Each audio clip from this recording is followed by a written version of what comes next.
Jackson Radio Show. Welcome back, everybody. Kevin Jackson. It's Kevin Jackson Show. KJRadio.com, 844-551-8255. I told you guys this was going to keep happening. Don't sweat it. Donald Trump will have turnover in his administration, and lots of it, because he's going to tweak the formula. That's what good people do. That's what good leaders do. They will tweak the formula until they find the team that can make it happen for them. He tweaked the formula during the election cycle, and he won an election against overwhelming odds. And so the DC looks at it as, when they look at turnover, they say, oh, there's a turmoil in the White House because, Donald Trump can't keep this person or that person. That can be true. For example, when Barack Obama was trying to get people into his cabinet, and they were finding out they were tax cheats and all kinds of stuff. That's turmoil. Turmoil in terms of, I'm going to put the best people in place, is not turmoil at all. That's business as usual for a businessman. No big deal. Then look at what happened with Barack Obama. Just to put this in perspective, after Barack Obama picked his cabinet, tell me somebody who did their job competently. Name one.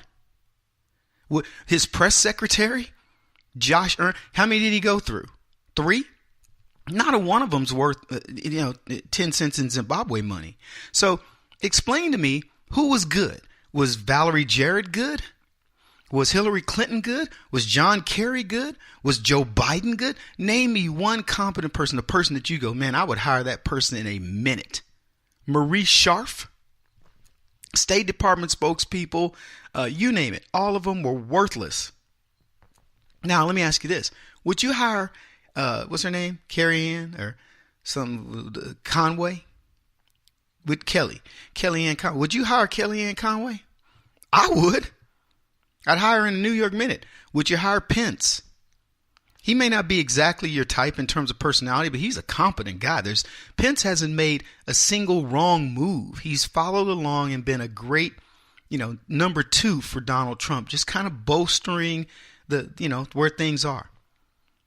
There are a lot of people in his administration I would take right now, sight unseen. Would you hire Mnuchin or whatever his name is? Let me tell you, one of the sharpest guys I've seen to date. There's hardly a person in Trump's cabinet that I wouldn't hire. But I want to talk about Steve Bannon because he's been let go.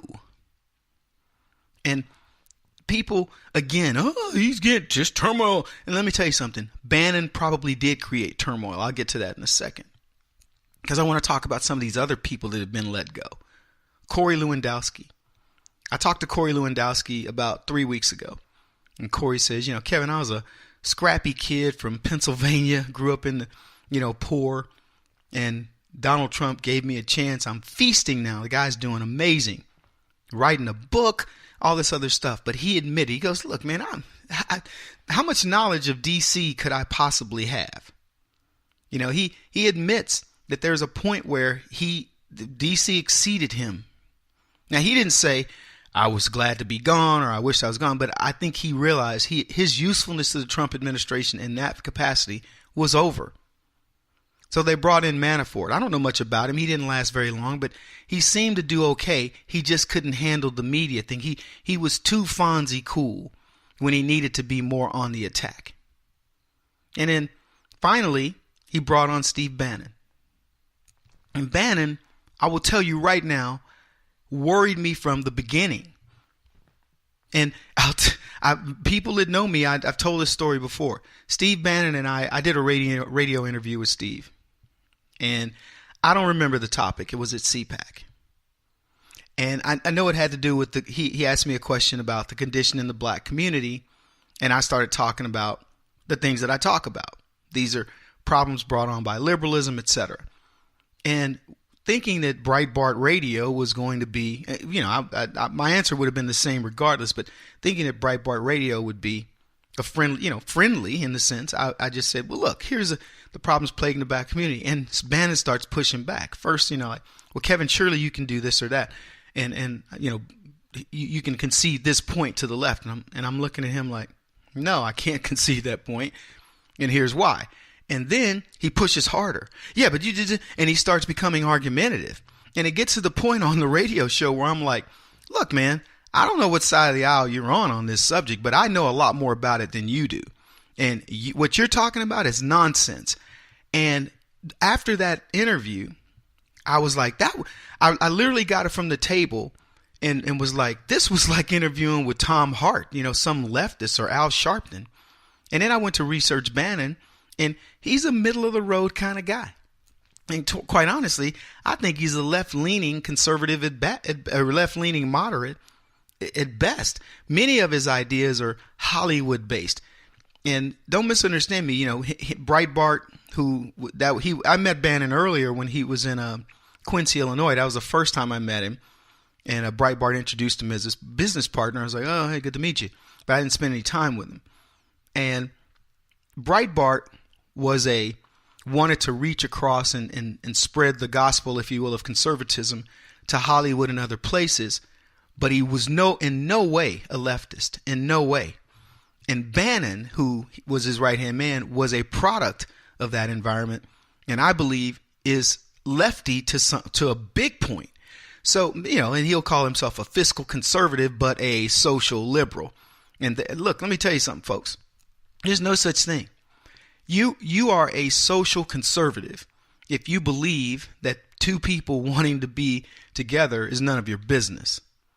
What makes you a social what makes them go against us, and when we're talking about that, I was using a gay marriage an analogy there, is when we say, look, you're not legislating your gay marriage, you're not legislating your lifestyle on me, because I don't really care. I can choose who I want to be around, and if it turns out that you're gushy gooey gay and I don't want to be around it, I'll just not be around it. I'm not going to be against it, but I'm certainly not going to let you legislate for it or subject myself to it. And that's my individual freedom to do what I choose. And the left says, no, you will be this way. You will support this. You will be legislated on about gay. And you're like, no, I'm not. And that's the difference. But in terms of somebody trying to take the moral high ground on, I'm a social leftist. No, you're not.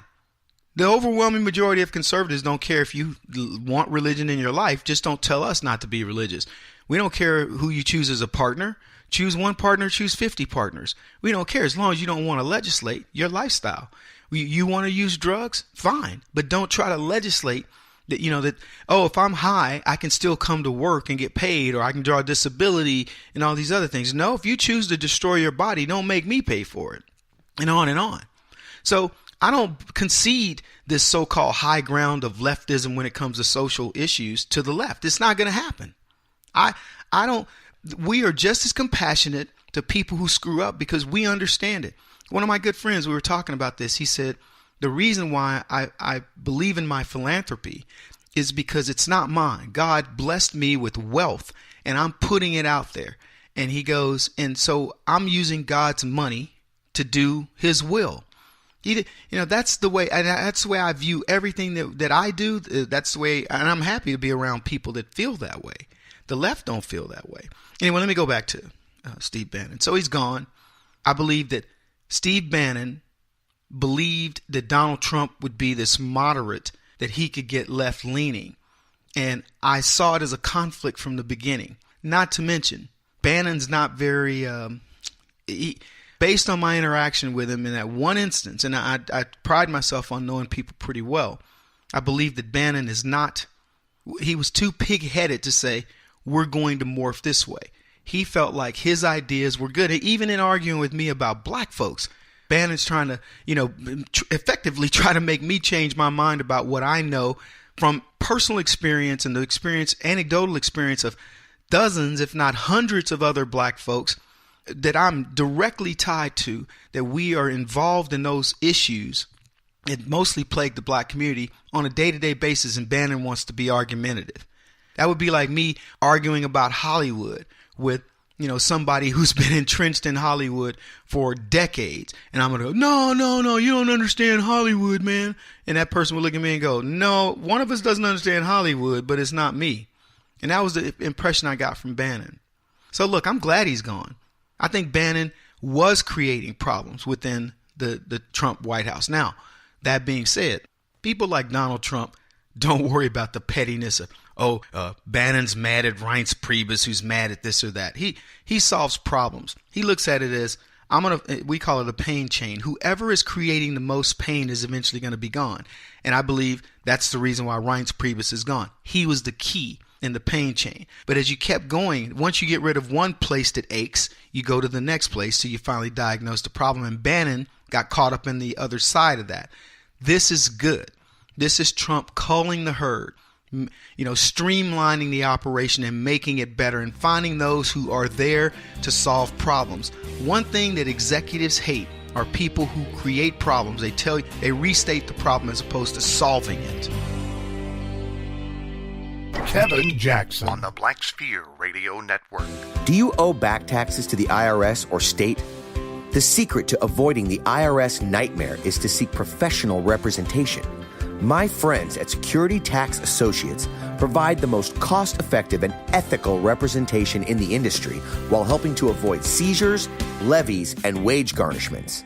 Security Tax Associates is here to ensure that the appropriate steps are taken to permanently eliminate any possibility of future tax burdens once and for all.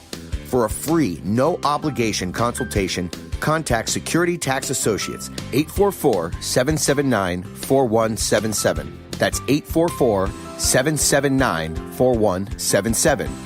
844-779-4177. Or visit them at securitytaxassociates.com.